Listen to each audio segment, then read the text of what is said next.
On June 26th of last year, exactly 62 years to the day of my birth, my biological mother and I were reunited. She had never held me. I'd never known her love. Over the course of these months, we have worked hard to rectify that situation. One of the remarkable pieces of our story is that it isn't the classic adoption saga. It doesn't read like a detective story. Instead, neither of us were actively looking. It just happened. By the grace of God and the work of well meaning and loving relatives. Just before COVID hit, her pastor asked us to share our story one Sunday morning at church.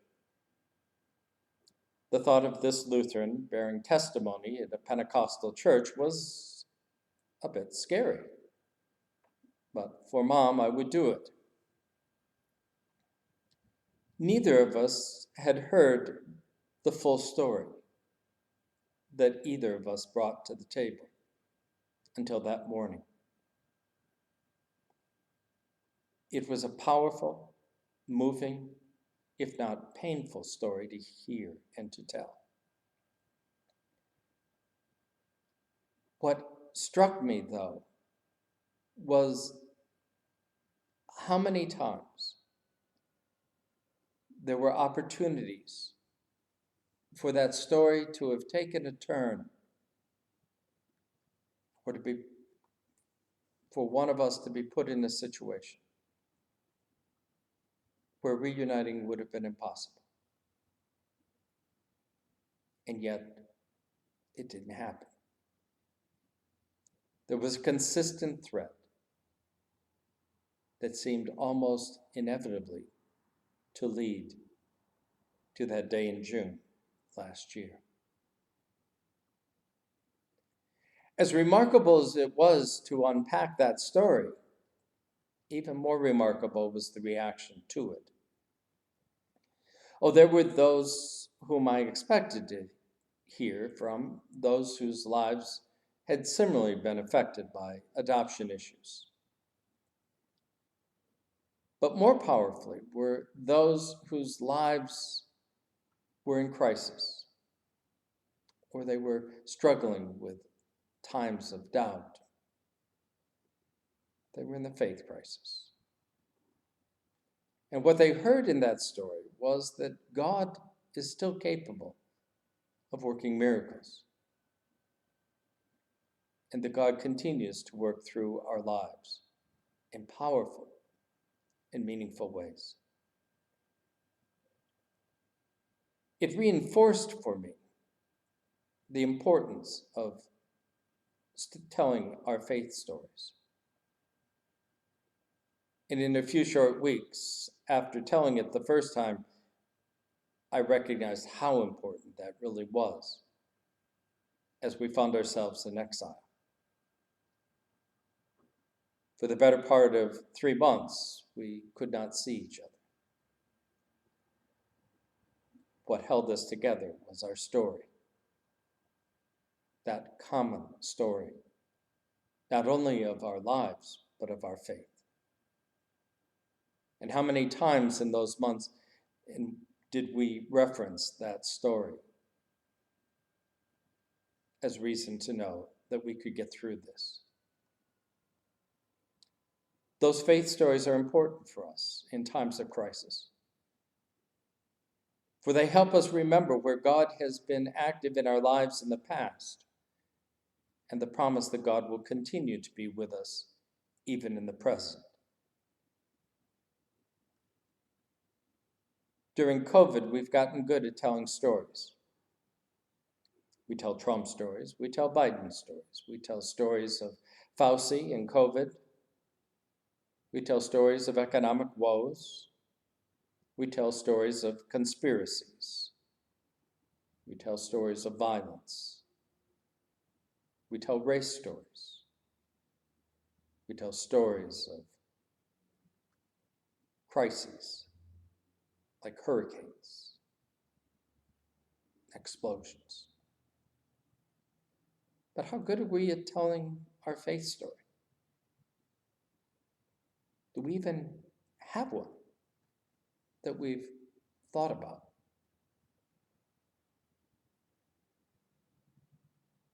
Perhaps this is a time for us to revisit our own stories and how God has been part of those stories over the years.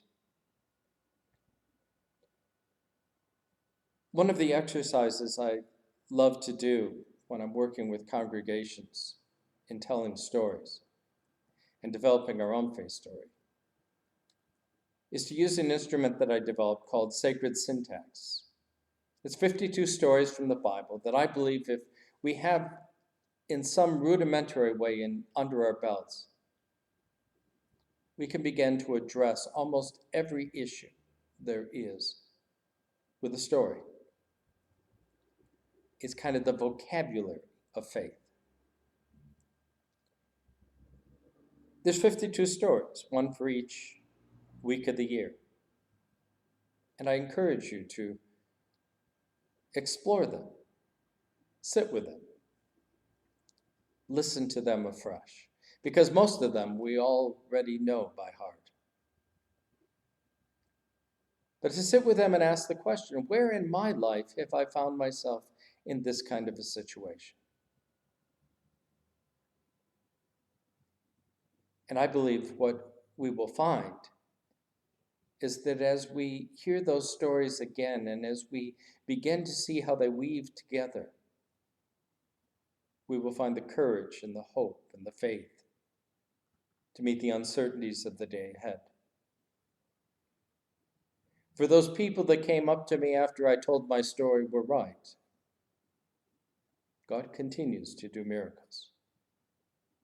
And God continues to be present with us even in the midst of times of crisis like we find ourselves in. What we need to do better as church is to tell the stories. To tell that counter story, not of crisis, but of God's presence. For we are the only ones that can tell that story. And if we don't tell the story, think of those who will never hear it. I love to tell the story of unseen things above, of Jesus and his glory, of Jesus and his love. I love to tell the story because I know it's true. It satisfies my longings as nothing else can do. I love to tell the story. 'Twill be my theme in glory to tell the old story of Jesus and his love. I love to tell the story, how pleasant to repeat what seems each time I tell it more wonderfully sweet. I love to tell the story, for some have never heard the message of salvation from God's own holy word. I love to tell the story for those who know it best, seem hungering and thirsting to hear it like the rest. And when in scenes of glory I sing the new song, I'll sing the old story that I have loved so long. I love to tell the story. 'Twill be my theme in glory to tell the old story.